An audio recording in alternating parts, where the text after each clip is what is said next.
नमस्कार विद्यार्थी मित्रांनो, VK क्लासेस मध्ये आपल्या सर्वांचं स्वागत आहे। या चॅनल मध्ये आपण स्कॉलरशिप परीक्षेची तयारी कशी करावी त्यावरील आधारित प्रश्न आणि त्यासाठी लागणारे सोपे सोपे ट्रिक्स शिकणार आहोत। 70,708 ही संख्या आपल्याला काय म्हणले त्यांनी अक्षरात लिहायला सांगितले, कारण त्यांनी अंकात ही संख्या दिलेली आहे। आणि आता त्यांनी काय विचारले की अक्षरात कशी लिहा, तर आपल्याला 70,000 इथे चौथा पर्याय बघितला तर 70,807 दिलेला आहे। तर 70,000 इथं जर पाहिला तर तुम्ही शतक स्थानी 8 आहे का बाळांनो? 8 नाही तर काय आहे 7 आहे, त्यामुळे पर्याय क्रमांक येईल का? नाही। आता याने पुढे काय म्हणलंय तर तिसरा पर्याय बघा, तर त्यांनी तिसरा पर्याय काय दिलाय 70,008। मग 70,008 असं लिहितो का बाळांनो आपण?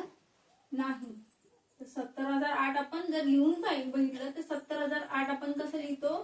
70,008। आणि इथं तसं आहे का? नाही। हे जरी बघितलं तरी याचं अंकी आपण कसं लिहितो तर 70,807।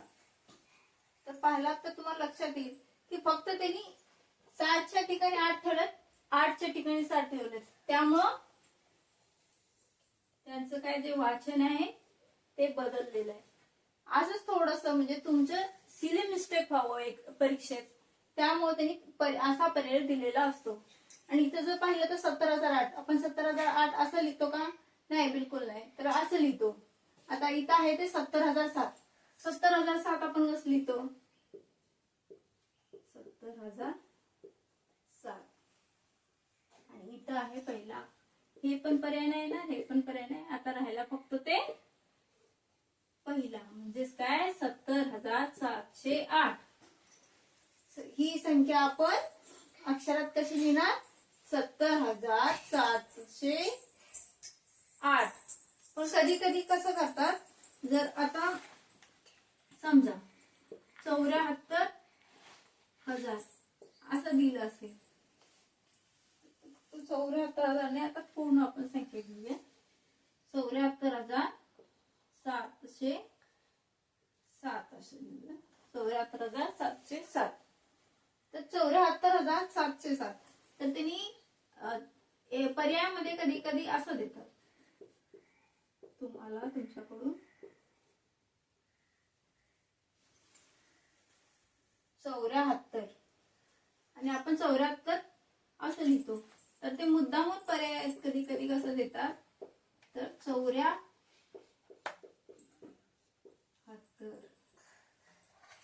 एक तर आपण परीक्षेत आपल्याला पूर्ण 75 प्रश्न सोडवायचे असतात, त्यामुळे आपल्याला थोडस आपण गडबड करत असतो, त्यामुळे आपण ते पर्यायात कधी कधी लक्ष देत नाही आपण। इथं 70 आहे का 70 आहे, तर यामधलं कुठलं येणार बरोबर? तर 74 येणार। आणि हे आपण इथं त्यांनी आपण काय करा, मग त्यांनी असं पर्याय दिलेला आपण कधी कधी बघतच नाही, कारण मुद्दाम ते दोन पर्याय जवळजवळ सारखे दिलेले असतात। आता 74, आता हे बघा 74,807 आणि इथं आपण बघितलेलं असतो, पण कधी कधी आपल्याला वाचतानाच कसं होतं की आपण इथं 7 आणि 8 असं कन्सिडर करतो आणि आपण हे पर्याय कधी कधी मार्क करून येतो, पण असं नाही करता। तर आपण परीक्षेमध्ये थोडस लक्ष देऊन पाहायचं पर्याय। आणि त्यासाठी तुम्ही काय करायचं रोज की 1 ते 100 अंक जे आहेत ना,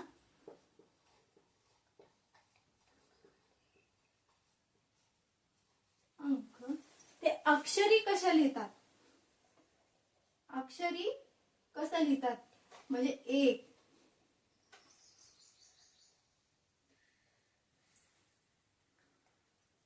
आपण 1 असं अक्षर लिहितो ना, तसे 100 पर्यंत ते कसं लिहितात ते 1, 4, 5 वेळा लिहून बघा, घरी लिहून बघा। कारण आता वाचन करतो आपण, वाचन केल्यानंतर पण कधी कधी काय होतं वाचताना, आता पाहिलं ना आता 807 ही गोष्ट लक्षात नाही येत, त्यामुळे तुम्ही काय करा, दररोज 1 ते 100 हे अंक फक्त 4 ते 5 दिवस तुम्ही घरी अक्षरी लिहून सराव करा. हे तुमचा घरचा अभ्यास असणार आहे.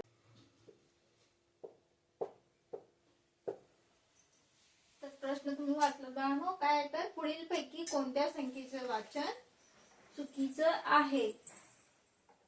तर हे आपण कसं वाचतो, कसं हे काय लिहिलेलं आहे, हे काय आहे तर 19,909. पण आपल्याला त्यांनी काय दिले 19,990 दिलेले, म्हणजेच काय हे पर्याय चुकीचं आहे. आता इथं बघा 74,444 हे याचं वाचन बरोबर आहे. तर त्यांनी पुढं कसं दिले 14,000. आता पर्याय क्रमांक 3 क बघितलं तर त्यांनी काय दिलंय 14,444. पण त्यांनी पुढं कसं दिलेलं आहे, लिहिलंय कसं तर 14,404. हे पण पर्याय चुकीचं आहे, कारण हे 14,444 आहे. आता ब बघा तर ब 10,895 आहे आणि त्यांनी दिलेत काय 10,895. म्हणजेच काय पर्याय क्रमांक ब हा उत्तर बरोबर आहे.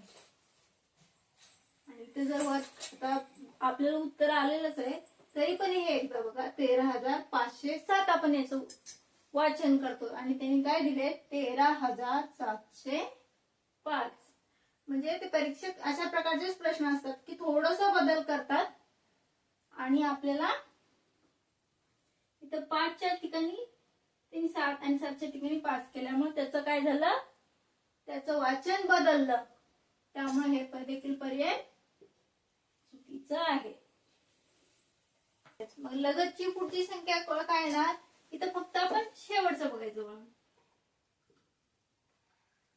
तर 19च्या पुढची संख्या कुठली येणार, बरोबर काय येणार 20.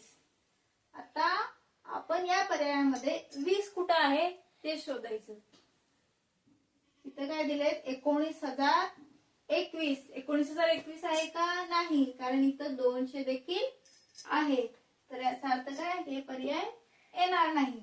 आता इथं काय दिले 19,219. तर आपल्याला ही जे आहे हे जे पर्याय आहे हे पण नाही येणार का, तर 19,219 हीच संख्या आपल्याला त्यांनी इथं लिहून दिली. तर आपल्याला त्यांनी प्रश्न काय विचारले, लगतची पुढची संख्या.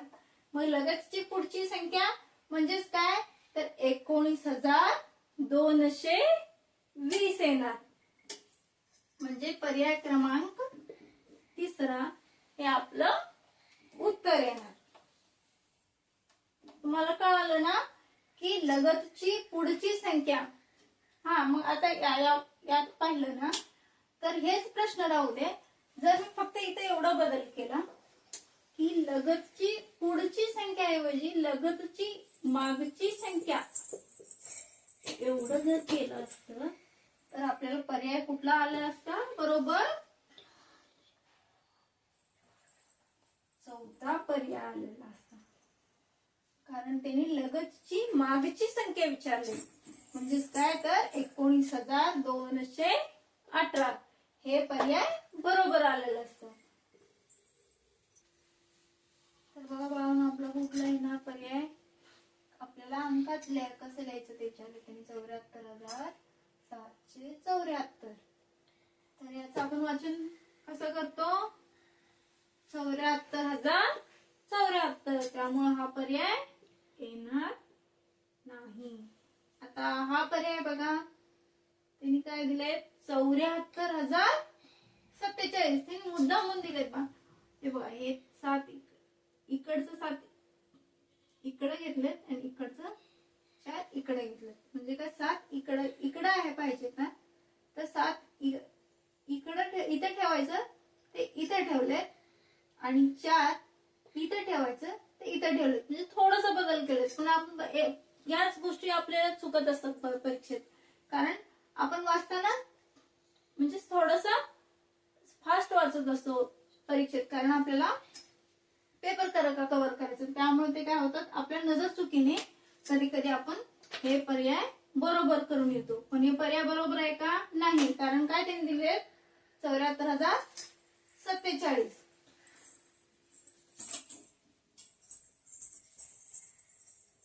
मग हे पण पर्याय येणार नाही आपलं. तर आता तिसरं काय दिलंय त्यांनी 74,474. आपल्याला 400 पाहिजे का बाळांनो? नाही, तर आपल्याला किती पाहिजे? 700. म्हणजेच काय तर 14 पर्याय बघा आता 74,774. म्हणजेच काय आपला 14 पर्याय क्रमांक बरोबर आहे. पण त्याच्या आधी असा प्रश्न आला तर काय करायचं? तर त्यांनी सुरुवातीला काय दिले? 300 शतक म्हणले. 300 शतक म्हणल्यामुळं 300 लिहून त्याच्या पुढे 2 शून्य द्यायचे, कारण एक शतक म्हणलं 300 शतक म्हणले तर काय आपण कसं लिहितो? 1च्या पुढं 2 शून्य. दशक म्हणलं तर 1च्या पुढं 1 शून्य. एकक म्हणलं की 1 असं लिहितो. त्यामुळं 300 शतक म्हणल्यामुळं आपण काय करायचं? 300 लिहून त्याच्या पुढे 2 शून्य द्यायचे. त्यानंतर त्यांनी काय म्हणले? 70 दशक. 70 दशक म्हणजेच काय बाळांनो? की 70 लिहून त्याच्या पुढे 1 शून्य द्यायचं. दशक कसं लिहितो आपण? 1च्या पुढे 1 शून्य ना, पण त्यांनी एक आहे का इथं? नाही, तर 70 दशक म्हणलेलं आहे म्हणून 70 लिहून त्याच्या पुढे 1 शून्य द्यायचं. तर पुढे काय दिलं त्यांनी? 27 एकक. त्यांनी काय म्हणले? एकक कसं लिहितो आपण? 1 असं लिहितो, पण इथं त्यांनी काय म्हणले? 27 एकक म्हणले. 27 एकक म्हणल्यामुळे आपण 27 असं लिहायचं. मग या तिन्हीची बेरीज करायची. 7ला 7, 2ला 2, 7 आहे तसा 7, 0 आहे तसा 7, 0, 30. तर ही आपण संख्या कसं लिहिणार? 30,700. जर व्हिडिओ आवडला असेल तर लाईक करा, शेअर करा आणि सबस्क्राईब करा.